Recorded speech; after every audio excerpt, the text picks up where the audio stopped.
Ferdinand Porsche's first car was electric.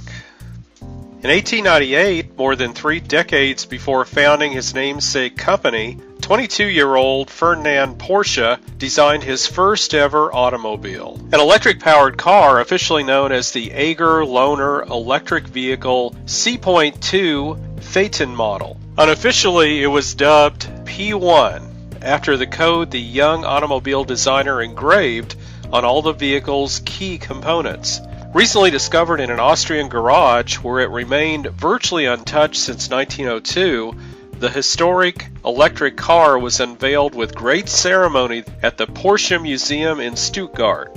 Born in Mattersdorf, Austria in 1875, Ferdinand Porsche was expected to become a craftsman like his father, a master tinsmith. Instead, he developed a passion for the field of electricity and went to Vienna in 1893 to apprentice at an electrical engineering firm. He quickly rose in the ranks, becoming head of the company's testing department. While serving in this position, he met Ludwig Lohner, head of the carriage manufacturing company Jacob Lohner.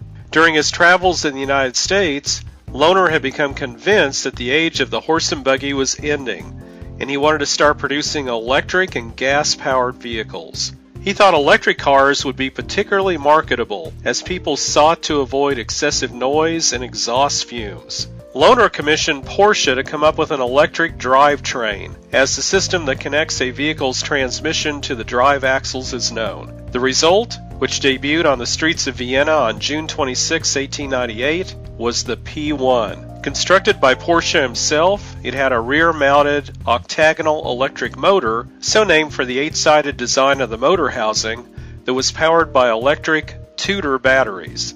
While the motor itself weighed a relatively modest 287 pounds, the batteries alone weighed some 1,100 pounds. The total weight of the vehicle was 2,997 pounds. Controlled by a 12-speed system, 6 forward gears, 2 reverse gears, and 4 gears used for braking, the P1 could reach a top speed of 21 miles or 34 kilometers per hour.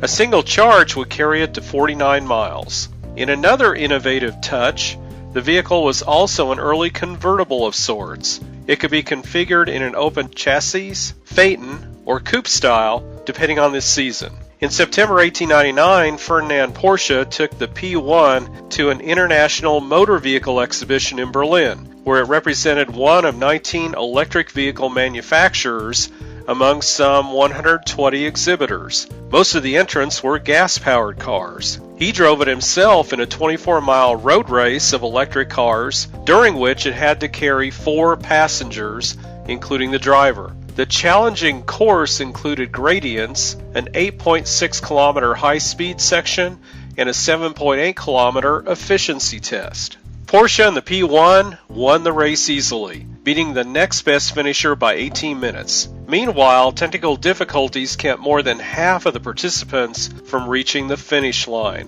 while others were not assessed due to their failure to meet the minimum speed requirement. In addition to the speed race, the P1 also won the award for efficiency, recording the lowest energy consumption in urban traffic. Shortly after the Berlin exhibition, Porsche became the chief designer for Jacob Lohner. In 1900, at the Paris Exposition Universelle, he dazzled international automobile enthusiasts with the Lohner Porsche, a sports car fitted with 4 electric wheel hub motors that was showcased as the first all-wheel drive passenger vehicle in the world. Porsche went on to design cars for Austro-Daimler, Daimler-Benz, and Steyr, before forming his own namesake automobile company in 1931. The Type 356, the first sports car to hear the Porsche name, was released in 1948. As for the P1, it was parked in a Vienna warehouse in 1902 and forgotten until recently, when it was discovered virtually untouched. Earlier this week, the restored vehicle was unveiled as the centerpiece of the permanent collection at the Porsche Museum in Stuttgart, Germany, which celebrates its 5th anniversary this year.